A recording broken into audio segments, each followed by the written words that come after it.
goddamn amusement park.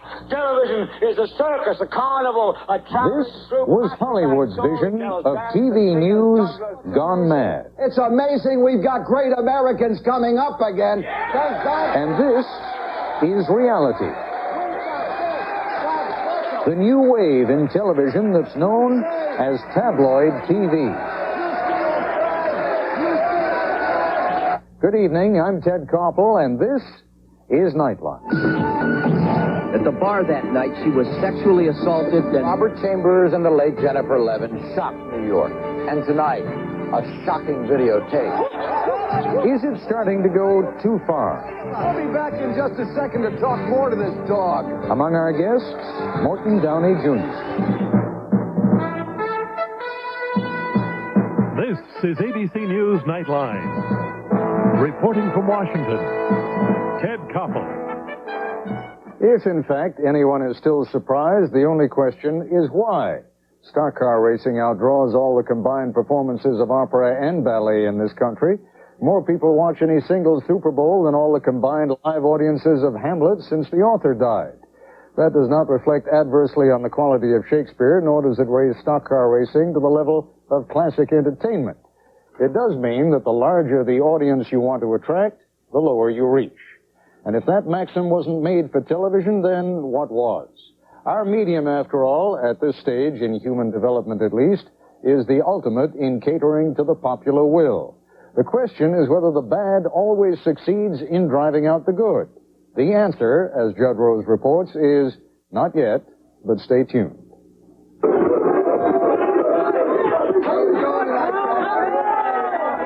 Here he comes, so make way, please, for the People's Choice.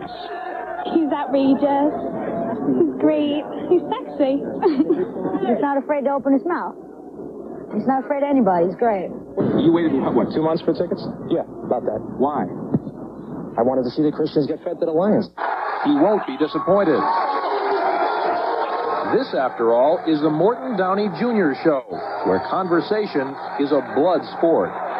Mort chats with a guest. I'll stick to the issues, pal. If I had a slime like you in the White House, I'd puke on you. Mort issues an invitation to the Ayatollah.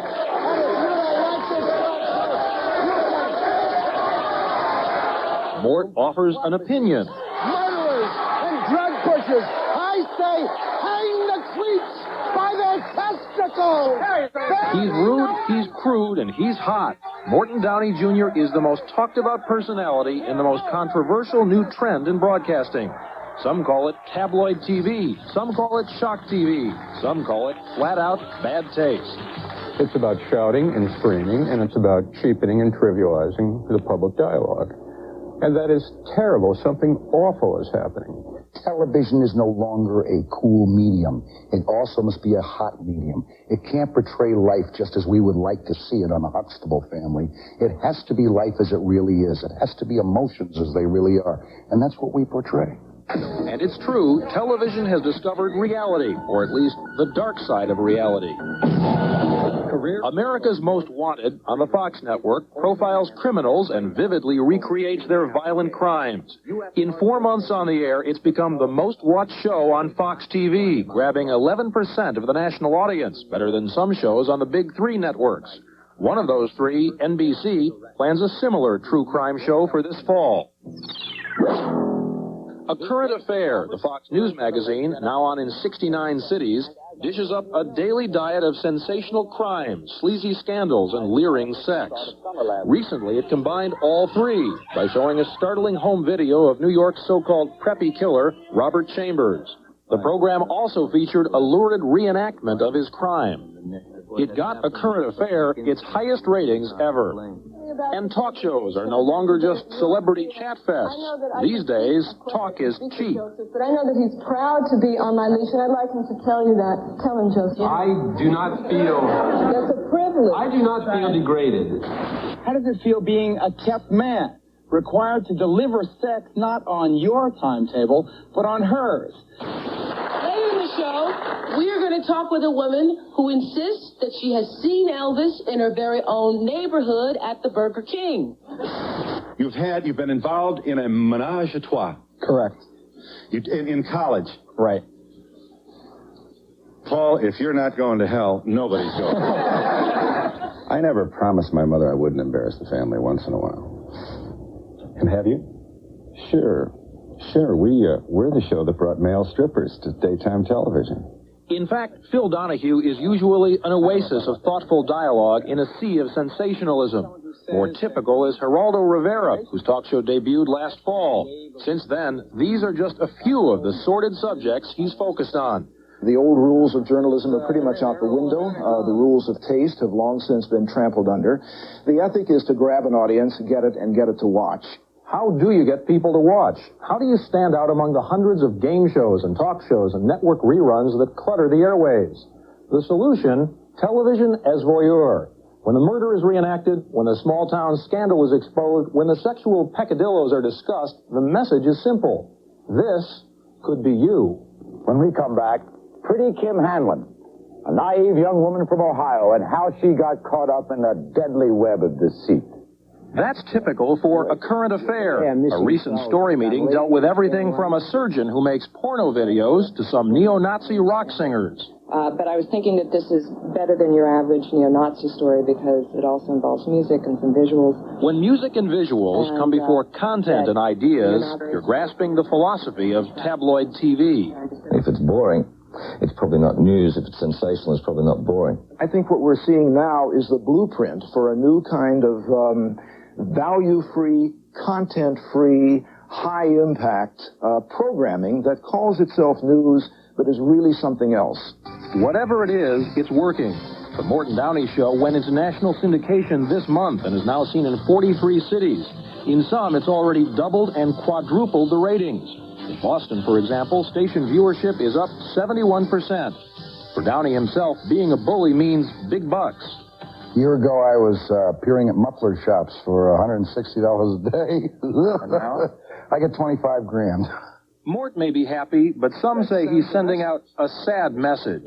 That ideas don't matter. Civility doesn't matter. What matters is intimidation and bullying and getting the goods on the other guy. And I find this very distasteful. Like it or not, more tabloid TV is on the way.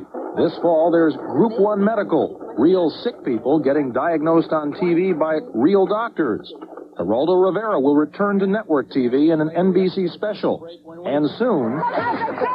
Finish your sentence. That's right, Gordon Liddy, the talk show. You'll be seeing Gordon Liddy. And if you can't handle it, take 2 aspirin and call your doctor in the morning. If these programs are no good, they will fall of their own weight. You'd be surprised at what the American people won't watch. And if they won't watch, you can't make them. For now, at least, we are watching. We have seen the future, and it shouts. Judd Rose for Nightline in New York. And Morton Downey Jr. will be back in just a second, joining us live when we come back, along with TV critic for the Baltimore Sun, Bill Carter, who has been highly critical of Mr. Downey's brand of television. This is ABC News Nightline, brought to you by AT&T. Downey Jr.'s current television show has only been on the air since last October, and as Judd Rose told us, has recently gone into syndication. In that time, he has managed to make quite a name for himself. Mr. Downey joins us now in our New York studios. Bill Carter has been television critic for the Baltimore Sun for the past 10 years. He is with us in our Washington bureau. Mort, I must tell you, you've made at least half a dozen converts in our control room. They thought that was wonderful. And wonderful because it's clearly entertaining as hell. Beyond that, what is it? Beyond that, it's the example of frustration that I think the American people feel, Ted, at not really being able to express themselves for fear of losing their jobs, being thrown out of their homes, having their wives leave them, or maybe getting thrown out of school. So, in a sense, it provides a certain psychological relief. I think it's a pressure valve release, yes, absolutely. You know what struck me at the beginning of the program, when we intercut that segment from Patty Chayefsky's network, and then you coming on, God, you really do sound just like him. You even look a little bit like him. Did you pattern yourself after him? No, I didn't. As a matter of fact, that was one of my favorite movies. And at the time of the movie, I guess that's 10 or 11 years ago, I never imagined I'd be doing this type of television show. I was in politics in those days. Now, what is it that you hope to accomplish, though? You've told me why you think people watch. What are you after? I'm after establishing a platform for the American who has been unheard by his government, for the American who has been unheard by his employer, even by his union. He now has a platform where he can express himself. He doesn't have to wear the cosmetics of television, the politenesses and the niceties. He can let it hang out. So yours, in your perception at least, is the People's Forum? It's a People's Forum, and I'm an advocate rather than a host. Okay, Bill Carter, there's nothing wrong with having a People's Forum. People need a forum, too, don't they? Sure they do. It's interesting that Mr. Downey says he created this forum for them to be heard because most of the time you can't hear them over him shouting them down. No, I don't want to come at this as a moral judge or something. I come at this as a critic. I mean, I personally feel like it's bad because it's bad television. I don't want to say that. Well, where's that? Hold it. Now, bad television. Bad television from a critic's point of view. From a critic's point of view. You're talking qualitatively, because God knows everybody's going to start watching it. It's certainly entertaining television. We were all sitting here chuckling like crazy, right? Absolutely. I agree with that, and I think most people who watch it like a rubbernecker watch a traffic accident. I don't think there are people who watch it as consistently because they're trying to be informed, for example, as you would watch another show based on reality, let's say. I think they're looking at it from the point of view because there's a shock value involved. Let me ask you a tougher question. Is Morton Downey's program, for example, going to knock off Wheel of Fortune, or is it going to knock off Nightline? Well, it's going to play against Nightline. Clearly, it's playing against Nightline right now all over the country. And I must add, beating it in some places. Yeah, but it's beating in those places where it's been on for a relatively short amount of time. I think if you track it, you'll see that it usually doesn't sustain its audience for that long because I think the act plays out. And I do think there is a theatricality to it, like an act.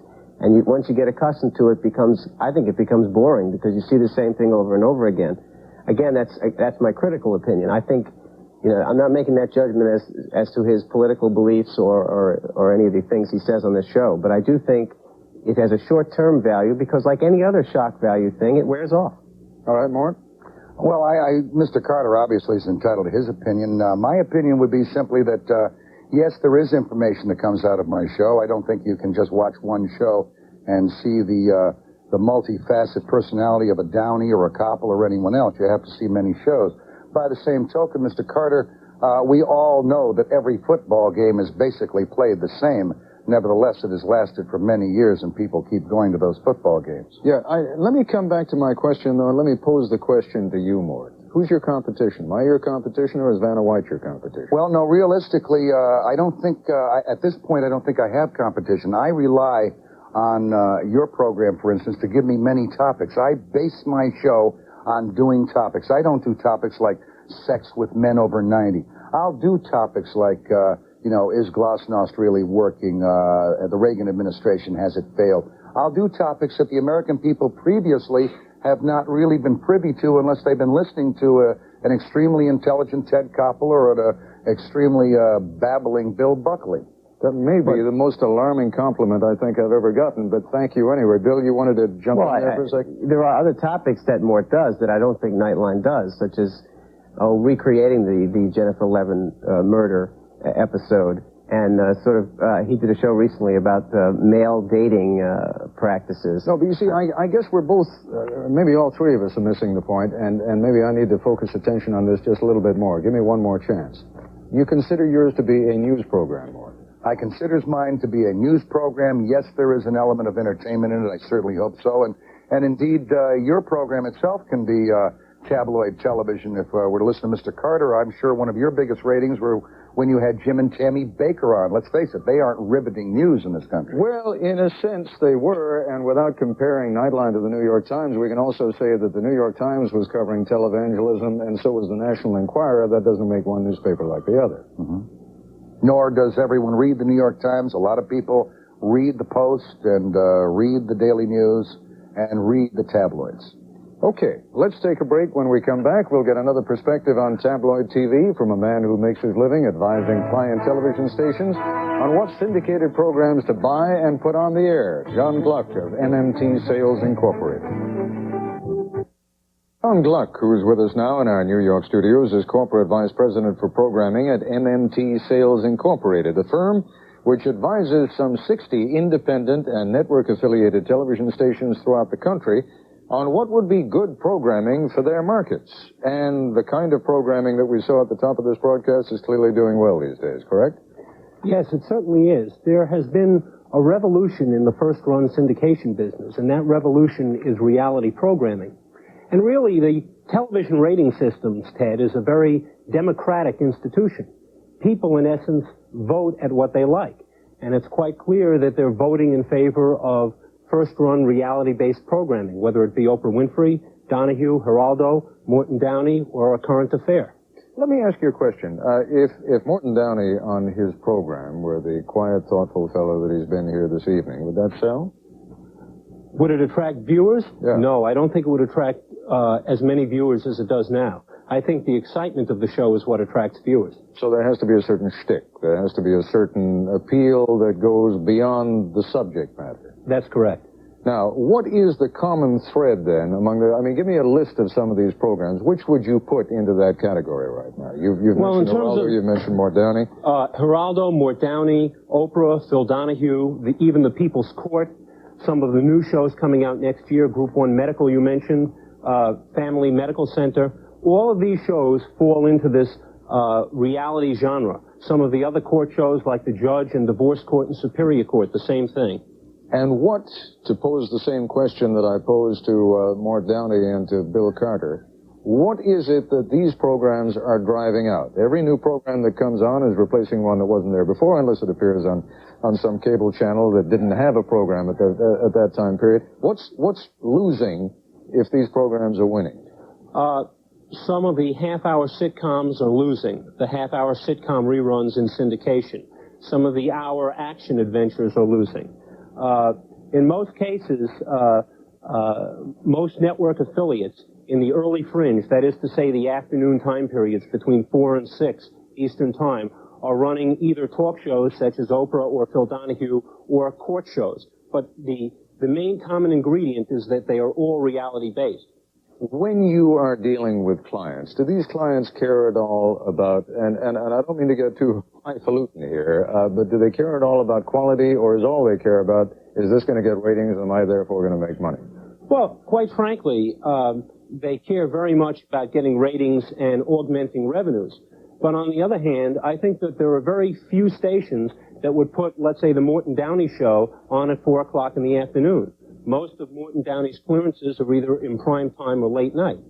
Because it's an adult program? Correct.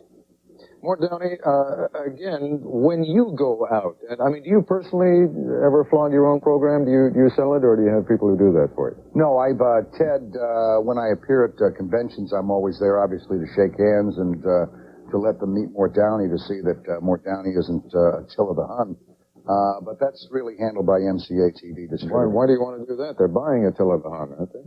I don't think so. I think they're buying someone who is straightforward, tries to be completely honest, and maybe a guy who looks like he's a little off the wall once in a while. Now, you are clearly, I mean, you are so much in control this evening, and I've seen you before, and in fact, folks on this program who talked to you before and who talked to people who know you say that you are clearly a very thoughtful, intelligent fellow, so you have to psych yourself up to do this every night. Is that something that troubles you? You have a serious background. I mean, you feel like a bit of an idiot doing it sometimes? No, I think anyone in this country who's been raised in an Irish family, a Jewish family, a Hispanic family, or an Italian family has been raised around yelling and confrontation and get up there, and we're used to it. It's not something foreign to us, and that really represents about 50% of the people in this country, Ted. So it's not foreign to me. All right, let's take a break, and we'll have a chance to continue our conversation when we come back in a moment. Once again with our guests, I want to pose the first question to Bill Carter.